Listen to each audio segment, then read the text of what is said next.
Again, I'm Dr. Fred Rouse, the Real Money Doctor. It's Tuesday, March 31st. It's just about 7 o'clock, a little minute or two afterwards. I wanted to touch base on the daily events and how they affect your ability to get, protect, and enjoy your money, life, and retirement. Today, rather interesting. Both Dr. Fauci and Dr. Birx confirmed that they expect a minimum of 100,000 deaths likely in the best case scenario. Okay. They mentioned it yesterday. They confirmed it today in their press conference. Okay. That's a real big deal. Okay. It's a phenomenal number that you're going to have that many dead people from this virus situation that some states are still blowing off like it's not a real big deal because it hasn't really affected them yet. It will. Right now, the cases in the U.S. are over 186,000. The deaths right now are over 3,600, which is pretty much more than what happened in 9/11 itself. Of the 186,000 cases, over 69,000 have recovered, which is good news, but it's a little glimmer of good news. Again, they don't expect us to peak for another 10, 14 to 21 days or so. They just don't know at this point in time. Models are all over the place. New Jersey is still the number 2 in the country right now. They have 18,000 cases. That's 2,000 more from yesterday. Same thing for New York. Over 2,000 cases more than yesterday, 24-hour period. The deaths in New Jersey now are up to 267. What's happening there in New York, New Jersey, it's happening all over the place in a much smaller area, much smaller numbers, but it is happening. Okay. New Orleans, Detroit, Chicago, parts of Connecticut even are getting hit at this point in time. There are many states in the middle of the country that don't feel the pressure just yet, but they are having cases crop up. Things are going to happen. This is going to roll into that section of the country without a doubt in the world. Now, they're trying to slow things up, but it's not there yet. Okay. More and more states have stay-at-home orders, which is a good thing. Again, some states in the center of the country are just continue to blow this off like it's not a real big deal. The governors, for some reason, are very, very reluctant to issue those stay-at-home orders. And in reality, that's the only thing that's going to save them. But they haven't got to that point yet for whatever reason. The Defense Production Act is in place, but again, they're only making ventilators. And they're going to have 50,000 ventilators in 100 days. Well, that's not going to help much for cities like New York and the state of New York and the state of New Jersey who need those ventilators now. The governors are still, to this day, as of this morning, still competing back and forth with a very limited number of suppliers trying to get their hands on PPEs, vents, and testing kits. And the president comes out and says all these things, and it's lovely, and I understand his job is to try and uplift things, but there's a certain reality to things. And the reality is these people are not getting the testing kits. They simply do not have them. Frontline people, EMS people, some doctors can't get tests themselves. So the testing is really, really far behind things. The federal government still does not have a coordinated response to the full supply chain. They're only working a tiny little piece of it. For this thing to work, they need to control the entire supply chain so all these hospitals get what they need when they need it. Now, they are starting to get the idea, which is really pleasant because they're starting to gather some data and they're starting to put this together, and they might just eventually get it right. But right now, they don't have it right. And the governors are going crazy trying to scamper around, trying to get things together for their own individual states. And that's what they're supposed to be doing. But in something like this larger situation, you need a coordinated federal response. They need to take care and charge of the entire supply chain. So you have a one-stop shopping. Everybody goes to one spot. The federal government knows what's going on in each individual state and then can send out the materials as they need them on a case-by-case basis. Now, on the political side of things, social distancing has been extended to April 30th. Again, both Dr. Fauci and Dr. Birx both acknowledged today, they confirmed it, that there are going to be at least 100,000 deaths in a best case scenario. They can hope for all they want, but they have consistent models now, and that's the best case scenario, 100,000 people dead. And Dr. Fauci also confirmed that come the fall, there's going to be a second wave of this virus. By then, we should be a little bit better prepared for it, but we haven't settled with the first wave just yet. So it's a bit of a problem. The markets went up, or actually down today, 410 points. Some stocks are really doing exceptionally well. Again, anybody who's involved in healthcare, they're doing rather well. Healthcare and telecommunications are doing well. The bottom place, I don't know. I just sort of don't believe so. As the numbers come in with more and more deaths, and next week with more and more unemployment numbers coming in, it's going to look sort of ugly, and I don't know what's going to happen with the market. I don't assume they're going to be happy when the unemployment doubles from 2.2 or 2.3 to 4.2 million, and that's a real possibility coming in next week. Again, as more and more states shut down for non-essential situations, a lot more people are at home, a lot more restaurants have been shut down, any type of group gathering has been shut down. Okay. How's all that really affect you? And that's the only thing that really counts right now. What does all this mean to you?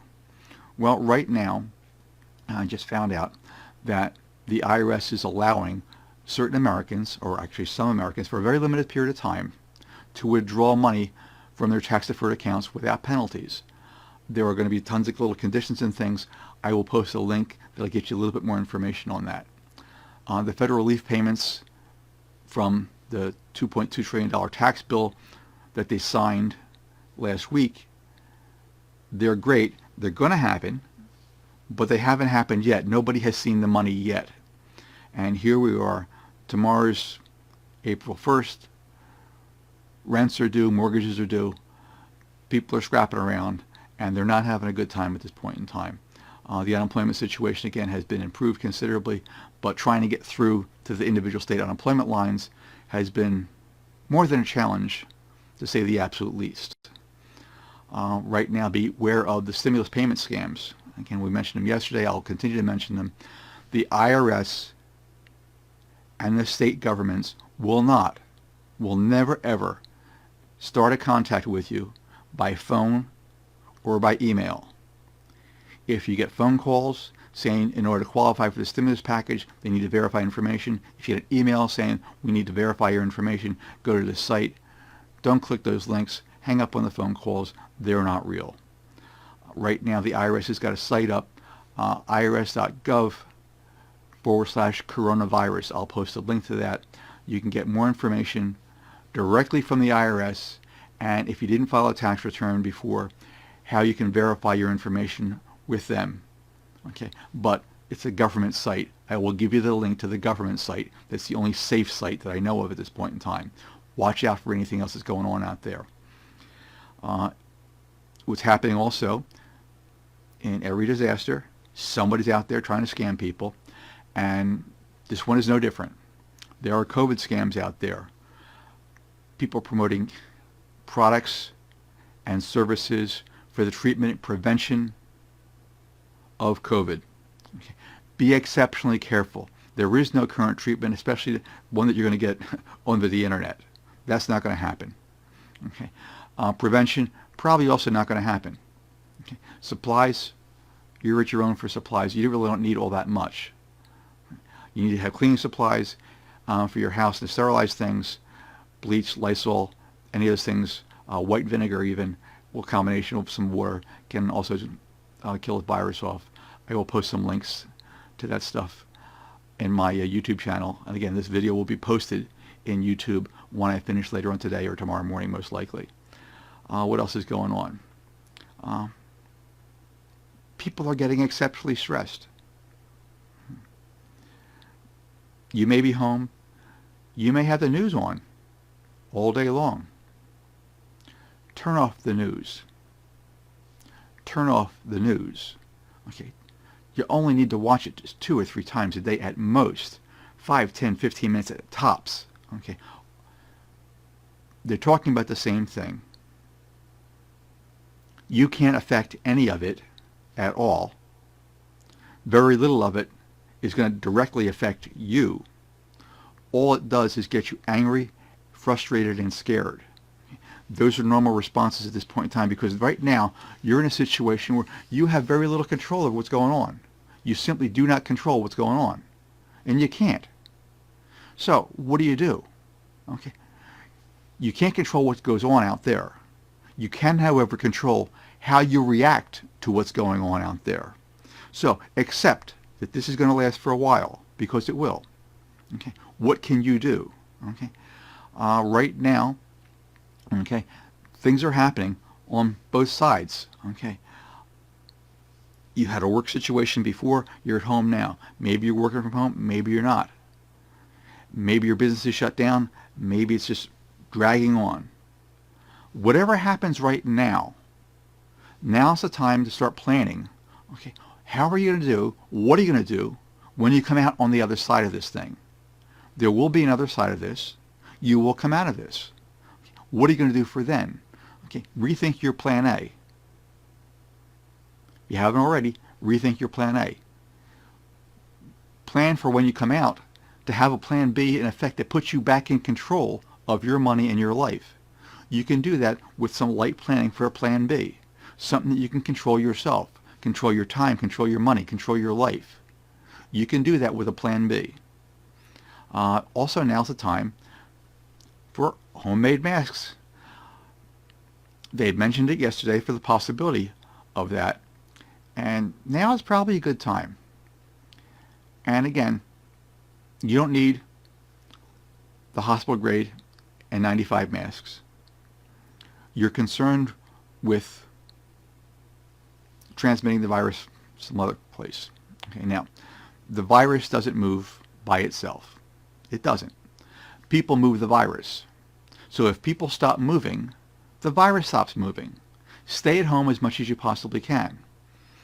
Now, don't have group activities. Don't have COVID parties or balcony parties. People are still having these things. They're a little clueless. Things will catch up with them. They're not going to be happy. Okay, but you will need to go out occasionally. Okay, you have to go out only for essential items. Okay, groceries, pharmacy, routine hospital visits. Okay. When you do, it's a good idea to have a mask on, because you don't know if you're currently carrying anything or not, unless you've been locked up in the house by yourself for the last 14 days and you have no symptoms whatsoever. You don't know for certain then that you're not carrying this by yourself. So it's an easy to transmit thing. Just by breathing on somebody, you've got some particles that come out of your mouth and your nose. Okay, wear a mask. Masks are easy. A little bandana, a handkerchief, a scarf. I will post a link. There are tons and tons of do-it-yourself mask videos on YouTube. You make them out of coffee filters even. Tons of interesting things that you don't need a sewing machine for, that you can just put together. Something just to cover the particles coming out of your mouth and nose when you do have to go out. Now, don't change your behavior to avoid infection. Just assume you're actually infected and change your behavior to avoid transmission. When you do that, okay, we will all be able to contain this as much as is humanly possible. These are things that you can control. You can't control the news, but you can control how you react to it. You can control your own behavior. So these are things that are important to do. If you do want to get out, if you're absolutely going stir crazy and you want to get out, consider donating blood to the Red Cross. I'll give you a link for that. It's not the most thrilling outing, but it's an outing at least. It breaks the monotony of being in a house. It breaks the craziness of getting swarmed 24/7 with news that you can't do anything about, that's only getting you aggravated. What else can you do? EMS is still getting slammed. All the emergency medical services are getting slammed. Too many calls, too few people. And the people that they have on staff are getting exposed. Only call EMS when you have a real emergency. Check yourself every morning for your shortness of breath routine. Again, raise your arms up, breathe in, hold your breath, lower your arms. When they're all the way down, breathe out slowly. If you can do that, you can hold your breath for 10-15 seconds, chances are you're probably in pretty good shape. If you start having coughing fits, okay, you might want to concern yourself with that. If they last for a couple of minutes, 2 or 3 minutes or more, okay, that's when you want to really consider, okay, contacting a doctor and EMS. But if you can do that, chances are you're going to be okay, at least for the next few hours. So it doesn't hurt to check yourself every few hours. That little simple test is an easy thing to do. If you're having problems, again, if you're having problems doing that, you get short of breath, okay, contact your doctor, contact EMS, and they'll move you along. Now, understand that if you're fine in the morning and you start having a coughing spell that lasts for 2, 3, 4, 5, 8 minutes or something in the afternoon, you want to get that checked out. Okay. This whole thing progresses rather quickly, and in as little as 8 to 24 hours, you can go from basically having no symptoms whatsoever to being in critical condition somewhere. I'm not trying to scare anybody, but that happens that quickly with this virus. So, pay attention. Assume that you're already contagious.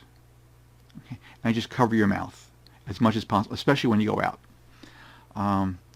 What else is going on? Be responsible for your own behavior. When you do that, you're helping not only yourself, but everybody else around you and your community in general. Be nice. Check on your neighbors and family. Check on the elderly people. Video calls are great. Again, a lot of people are feeling a lot of isolation right now. However, if you're in a family full of people in your house, you're feeling a little stir crazy right now. Other people are by themselves completely. They're feeling isolated. Be nice. Give them a call. See if they need anything. If you're going to go out, okay, for groceries for yourself, give them a call. See if you can pick something up. Let them know that you're going to drop it off there on the step for them, and you don't even have to touch them. Okay, drop them off on the step, and after you leave, they can pick them up. It's just a nice thing to do. It doesn't hurt you to do that. Understand that the nation is really coming together. This nation really always does. Whenever there's a major problem, we always do come together. Each of you is doing your part, and that's a really good thing. You have a major concern, anger, uncertainty, fear, because you have no control over these events that are disturbing your normal routine. It's natural to feel that way. But also understand that every time there's a storm, after it passes, there's always a sunny day. Every time. Know that sunny day is going to happen. You don't know when it's going to happen because the storm hasn't finished yet. The storm is still forming. Okay? The clouds are there. People are dying. It's not anywhere near finished yet, but it will be at some point in time. You will have sunny days afterwards. So, relax. Try and maintain your sanity. Focus on the things that you actually affect you in the moment and that you can control. When you do that, the little things, no matter how big they seem, if you can't control them, they will fall off. If you're in Nebraska and they've got all these deaths in New York, it's important to understand, yeah, that happens, but they don't affect you directly at this point in time, so don't go crazy about it. If you're in New York and you're locked in an apartment and you're feeling okay, there's a lot of deaths around you. Hey, there's a lot of deaths around you. You can't affect that. It doesn't affect you. Stay in your apartment. You'll be okay. Sunny days will come again. Now, if you've got young kids at home, my wife, Dr. Terry, does a reading at 7:30. Does bedtime books for little kids. She has a good time with that. The kids seem to have a good time with that. A lot of her former students are getting on there also and watching that, and share that with kids. It's great. Every day, I will post this video on YouTube also. Later on today or tomorrow morning, most likely tomorrow morning, I'll post it. There will be new links. I always put new interesting links in there. Things that I think are going to be of interest to you, things that I think are entertaining, some informational stuff, some just to get your mind off of things, something that's light and fun, because you need that. You need something that's light and fun. When you go there, like and share the video. Get other people to see it. I appreciate that. I appreciate you taking the time to be with me. Again, I'm Dr. Fred Rouse. I'm the Real Money Doctor. I'm here. My goal is to help you get, protect, and enjoy your money, your life, and your retirement. So Join me tomorrow around 7 o'clock. See the recap of this video sometime tomorrow with tons of interesting links on my YouTube channel, The Real Money Doctor. And I look forward to seeing you then. Bye now. Thank you.